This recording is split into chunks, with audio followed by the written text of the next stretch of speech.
दोस्तों, आज मैं आपको कोई किताब या कहानी की बात नहीं बताऊंगा। आज हम चर्चा करेंगे लोगों के सुख दुख और जीवन में शांति की। साथियों, आज हम सबसे पहले जानेंगे सुख होता क्या है। किसी के लिए सुख मतलब पैसा, पद, घर परिवार और सुविधाएं हैं। तो किसी के लिए ये शांति, अपनापन और स्नेह है। और किसी को सुख मिलता है दूसरों की मदद करने में, तो किसी को अपने सपनों को पूरा करने में। लेकिन बौद्धिक और दार्शनिक दृष्टि से देखें तो सुख बाहर की वस्तुओं से स्थायी रूप से नहीं मिलता, क्योंकि बाहर की चीजें बदलती रहती हैं। सच्चा सुख वह है जो भीतर की अवस्था से उत्पन्न होता है। जैसे कि मन की शांति, जब मन बेचैन न हो तब गहरी तृप्ति महसूस होती है। संतोष जो है उसे स्वीकार कर पाना और उसी में प्रसन्न होना। आसक्ति से मुक्ति, जब हम हर चीज को पकड़ने की जिद छोड़ देते हैं तो हल्कापन मिलता है। प्रेम और करुणा, जब हम दूसरों के दुख सुख से जुड़ते हैं तब आत्मा सुकून पाती है। वर्तमान में जीना, अतीत की चिंता और भविष्य की फिक्र छोड़कर अभी को जीना ही असली सुख है। इसे सरल भाषा में जाने तो सुख कोई बाहर की वस्तु नहीं, बल्कि भीतर की अनुभूति है। ये तब जन्म लेता है जब मन शांत, हृदय संतुष्ट और जीवन करुणा से भरा हो। दोस्तों, यही सच्चा सुख होता है। जिस तरह सुख एक भीतरी अवस्था है, वैसे ही दुख भी बाहर की परिस्थितियों से नहीं, बल्कि हमारे मन के अनुभव और प्रतिक्रिया से पैदा होता है। इसे सरल भाषा में जाने तो दुख वह पीड़ा या असंतोष जो तब पैदा होता है जब चीजें हमारी इच्छा के अनुसार नहीं होती। ये कभी शारीरिक हो सकता है, कभी मानसिक और कभी दोनों। अगर हम इसे बौद्धिक दृष्टि से देखते हैं तो शारीरिक दुख बीमारी, चोट, भूख, थकान के रूप में, और मानसिक दुख चिंता, डर, क्रोध, ईर्ष्या, अकेलापन, हताशा के रूप में। साथियों, इन सब से अलग आध्यात्मिक दुख होता है, जब मनुष्य जीवन का अर्थ नहीं समझ पाता या खालीपन महसूस करता है। इसे गहराई से देखें तो दुख तब होता है जब हम पकड़ना चाहते हैं उस चीज को जो बदलने वाली है, और जब हम अपनी अपेक्षाओं को हकीकत से ज्यादा महत्व देते हैं। जब हम जैसा है वैसा स्वीकार नहीं कर पाते।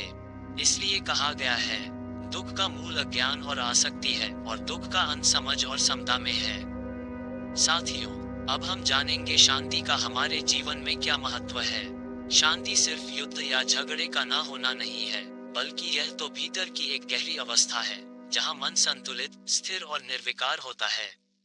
हमारे जीवन में शांति क्यों महत्वपूर्ण है? मन की स्पष्टता पर प्रभाव, जब मन शांत होता है तो सोच स्पष्ट होती है, निर्णय सही होते हैं। इसका प्रभाव हमारे स्वास्थ्य पर भी होता है। अशांति तनाव लाती है, और तनाव शरीर को बीमार करता है। शांति शरीर और मन को स्वस्थ रखती है। शांति का स्वभाव करुणा और सहनशीलता लाता है, जिससे रिश्ते मजबूत होते हैं। बिना शांति के ध्यान, साधना और आत्मज्ञान असंभव है। सुख का मूल स्रोत शांति ही है, बिना शांति सुख अधूरा है। दोस्तों, कुछ बदलाव अगर आप अपने जीवन में लाते हैं तो आपके जीवन में शांति महसूस होगी। जैसे जो है उसमें संतुष्ट रहना, दूसरों के लिए दया और प्रेम रखना, दूसरों की भूलें माफ करना, भीतर उतरकर मन को स्थिर करना, अतीत की चिंता और भविष्य की आशंका छोड़कर अब में रहना। अगर सरल भाषा में कहें तो शांति ही जीवन की जड़ है। अगर सुख एक फूल है तो उसकी जड़ शांति है। अगर सफलता एक वृक्ष है तो उसकी खाद शांति है। अगर प्रेम एक नदी है तो उसका स्रोत शांति है। दोस्तों, अगर आप जीवन में शांति चाहते हैं तो आपको सबसे पहले चिंता, डर, ईर्ष्या, क्रोध और अकेलेपन से गुजरना होता है। साथियों, आगे बढ़ने से पहले एक निवेदन है। अगर वीडियो पसंद है तो चैनल को सब्सक्राइब करें और लाइक, शेयर करके वीडियो को आगे पहुंचाएं। तो साथियों, आइए हम बुद्ध के उपदेश पर चर्चा करें। अब हम जानेंगे चिंता से बचने के उपाय। जो बीत गया उस पर मत सोचो, जो आने वाला है वह निश्चित नहीं, केवल वर्तमान ही तुम्हारा है। साथियों, बुद्ध ने इसके लिए एक उपाय बताए हैं। हर सुबह 5 मिनट सांस पर ध्यान करो, बस आना जाना देखो। इससे मन भविष्य की कल्पना छोड़कर वर्तमान में लौटता है। चिंता तब बढ़ती है जब हम नियंत्रण खो देते हैं। इसलिए रोज लिखो, आज मेरे नियंत्रण में क्या है। सिर्फ उसी पर काम करो। एक छोटा अभ्यास, दिन में 3 बार गहरी सांस लो और मन में दोहराओ, सब कुछ ठीक होगा, मुझे बस अपना कर्म करना है। इससे आपको चिंता से जल्द राहत मिलती है। दोस्तों, अब हम डर से बचने का उपाय जानेंगे।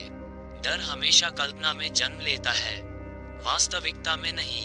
जब भी डर लगे, खुद से पूछो, क्या यह इस क्षण सच में हो रहा है या मैं सोच रहा हूँ? ज्यादातर डर सिर्फ विचारों का खेल होता है।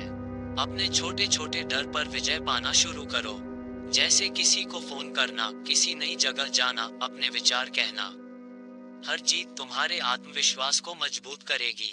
और खुद कहें, मैं सुरक्षित हूँ, मैं अपने भीतर शक्ति महसूस करता हूँ।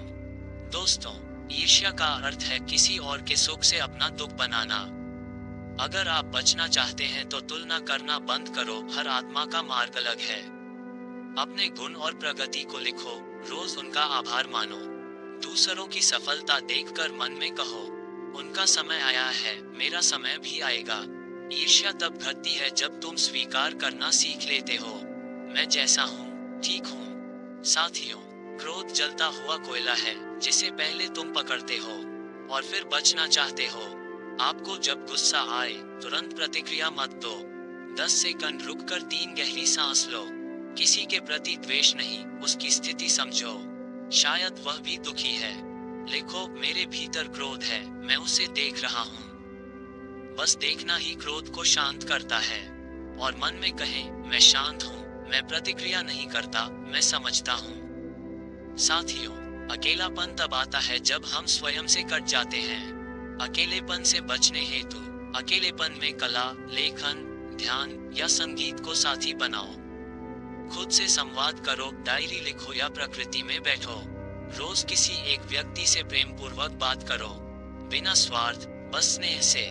और कहें, मैं अकेला नहीं, मैं संपूर्ण हूँ। साथियों, इन सब भावनाओं से बचने का एकमात्र गहरा उपाय है साक्षी भाव। जब तुम अपने विचारों को देखने लगते हो तो वे तुम्हें चलाना बंद कर देते हैं। विचारों का तूफान रुकता नहीं, पर देखने वाला आकाश स्थिर हो जाता है। तो दोस्तों, वीडियो पसंद आया तो अभी सब्सक्राइब करें ताकि आने वाली ऐसी हर वीडियो आप तक सबसे पहले पहुंचे। धन्यवाद।